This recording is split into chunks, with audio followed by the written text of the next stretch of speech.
Guardian that was published in 2014. And this article quotes Elizabeth Armstrong, who is a sociology professor and a leading researcher on sexual assault at college campuses.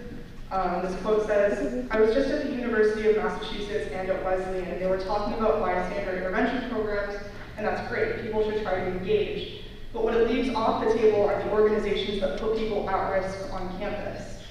When you look at the overall risk fraternities create for students on campus, reforming or preserving these organizations doesn't make a lot of sense." So I just want to ask, considering, the first question is, I just want to ask, considering that Greek life has been proven, has been shown in studies to create harmful environments for women, people of color, marginalized people in general, why is the university not more enthusiastic about pursuing actions against Theta Chi and Greek life in general, especially when one of the demands is disband Theta Chi? And secondly, it's also been shown in 3 different studies that frat brothers are 3 times more likely to commit rape, not sexual assault, not sexual harassment, RAPE, rape. So considering that, I want to ask specifically Vice Chancellor Brandy, why in the email did you say that it was a perception that Greek life organizations are responsible and permissive when it's been shown in these studies that it's not just a perception, it's a statistical phenomenon?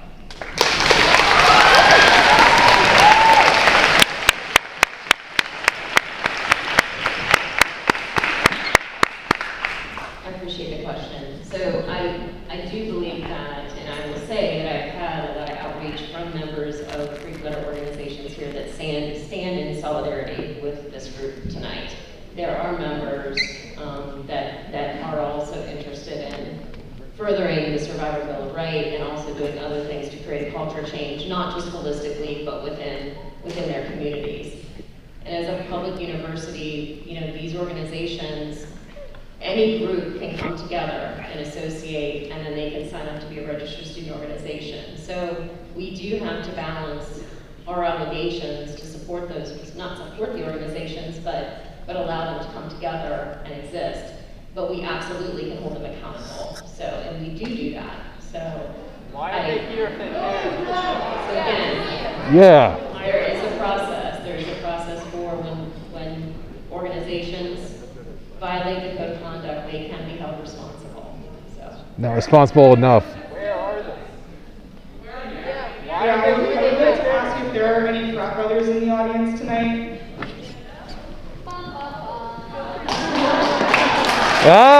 No frat bros in the meeting tonight. Or sorority sisters as well. Let's not exclude all of Greek life.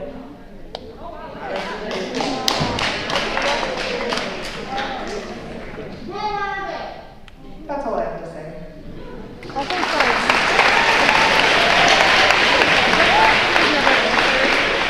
I just wanted to go back and because my question wasn't answered, if Greek life isn't abolished as a whole, which I have doubt that it will be, how is this problem going to be fixed? Regardless of whether anything is found with Theta or not, how are we going to ensure that there isn't a ratio, that there isn't discrimination, and that female presenting people can go in with the people they feel comfortable with if they want to?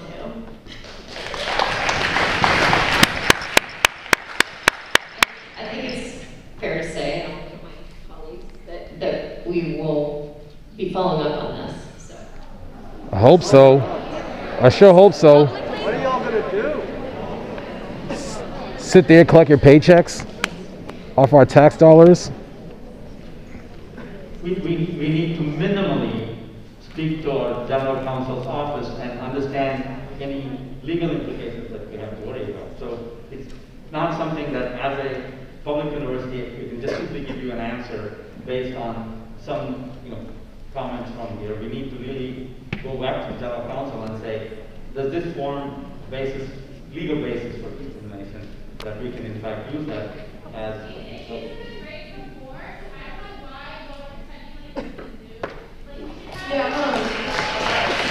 Yeah, exactly. Actually, it goes on from that. So in the email that you sent regarding Theta Chi, and actually just, I think 20 minutes ago, you guys are only referring to the past incident that was anonymously reported. This is completely disregarding all of the other stories that have been reported. You guys do know they are dangerous. They have been suspended twice in the past 5 years. Like, this isn't news to you guys. They were the super spreaders of COVID. They caused a lockdown. Yeah, they caused a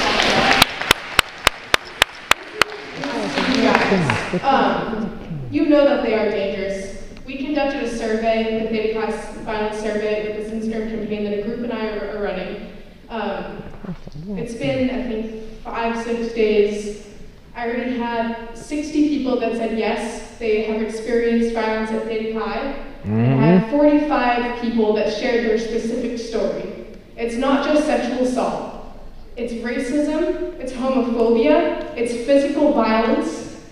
They are a dangerous group to have on this campus. Yes, they so are. my question to you guys is, at what point do you no longer recognize them as a student organization? And what is the guideline for fraternities?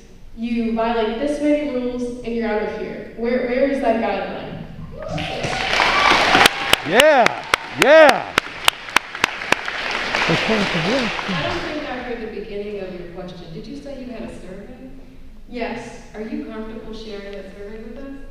Yeah, I actually, part of the survey is, it's all anonymous. They share their names if they'd like, so I can follow up with you guys after. Would you please?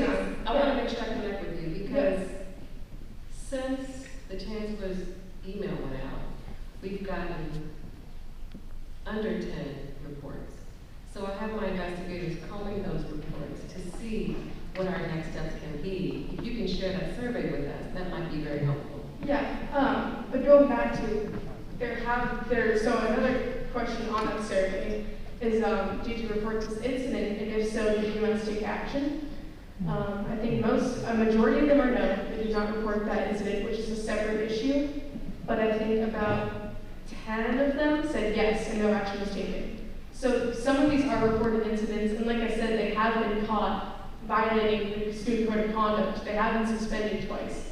So there are still officially reported things that they've done, and they're still a student organization. So at what point will they no longer be one?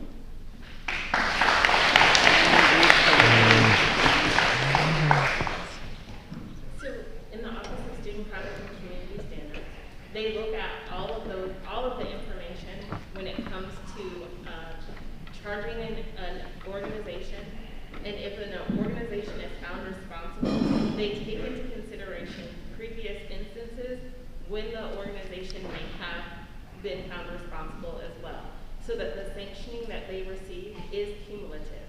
There are organizations that we have suspended for their violations of the Student Code of Conduct. So it's not that we are afraid to suspend an organization, it's that we have to have information that we are able to base that suspension on.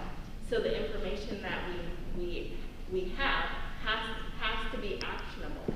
And when it is actionable, we're not afraid to hold an organization accountable. Right, we're not really referring to suspension though, because they have been suspended multiple times in the past. And they keep coming back. Information that we receive warrants an organization being expelled from the university where there is a permanent separation, then that's the action that we will take. Okay, so if we're also working on collecting, we just requested documents from UMPD of all the violations that have been reported since 2017. So if we come to you guys with all of this evidence and say this is what Theta Chi has done to this campus, will you guys consider or actually no longer recognize this fraternity? So we will look at the information and go through the process that we are supposed to go through. Just like we would do with an individual student, we take all of that into consideration during the investigation process, and if they're found responsible, we hold them accountable in the way that we should hold them accountable, and that could be suspension, it could be expulsion. It depends on the information that we have. We try very hard not to say, if this, then this, because every situation is different. And so one of the things that we know is if we treat everybody as just a blanket, and something happens where there is a circumstance that should be taken into consideration, folks will be upset that we didn't take that circumstance into consideration. So we try very hard to make sure that we are looking at that particular incident and addressing that particular incident with an organization or with an individual. So if we have information that warrants expulsion, absolutely not. I will be following with you guys and having all of the evidence. Just on behalf of another student, I have a question. The third party that keeps being referred to, can that include students? And does it include students? As part of the plan, you guys keep mentioning a third party investigating Title IX. You're referring to the review? Yeah. So I think that once we, from our perspective, and what we talked about is we would probably want to work with an agency that would integrate students' voices in that process. We tend to try to do as much as possible alongside students. So, but part of that would depend on their methodology and how they do that. But we absolutely, we said we'll be updating, and then if there are ways to integrate student voices in that process, we absolutely do that. Hi guys. Hello, over here. I'm a student here. I'm also a rape survivor. I want to say a few things. One, Dean Ashley, when you made the comment that when we go through the program, we don't have to talk to many people, that's a lie. I went through it this summer. I had to talk to 4 different strangers. They wouldn't meet with me in person because of COVID, which I get. It was all on the phone. After I talked to all 4 of them, the legal team decided that I did not have enough proof to just get a restraining order. Okay, but you didn't give me any counseling or support after that. I was left with, you can't go to court, you can't get a restraining order. Not cool. Also, I want to just say it's really embarrassing for you guys that you don't know simple information about frat. They're just worried about how much time you have left, so they're going to try and get it to the Yeah, I hope they keep it. You also have Greek life in this community. You need to learn what a ratio is. Also, my first week on campus this year, I went to Theta. I went up to the gate. Luckily they asked me, right, to touch my pussy to make sure I didn't have a dick. My God. Oh, God. From my experience of the summer, I didn't report that. Because what was UMass going to do? They already failed me once. Why would I get failed again? So I need you guys to do more research, and also to think, why aren't students coming to me? Right? Like, why do you only have people? Like, we don't trust you guys. You guys haven't done enough for us. Like, that's just the facts, right? We're all here right now, and this isn't even most of us, and everyone is just saying negative things about you guys. That's probably hard to take in, and I get that, but you also needed to come here with good, solid information to get us answers. And if you don't have the information and the answers today, you need to set up another forum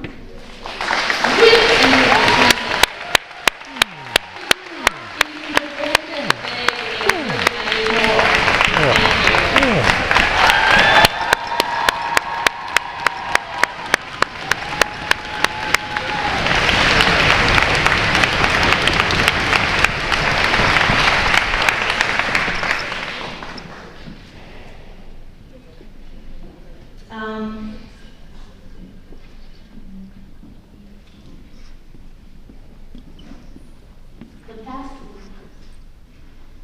as a black woman. You got it, girl. You got this. You got this. Yeah. Yeah.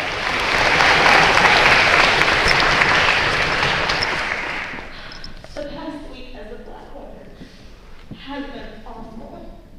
And I've lived in this body for the past 20 years, so it's a double-edged sword where we go through racism and we go through sexism. And I understand that most of you guys have been very focused on what's happening at Theta. but the Black community at UMass is also struggling.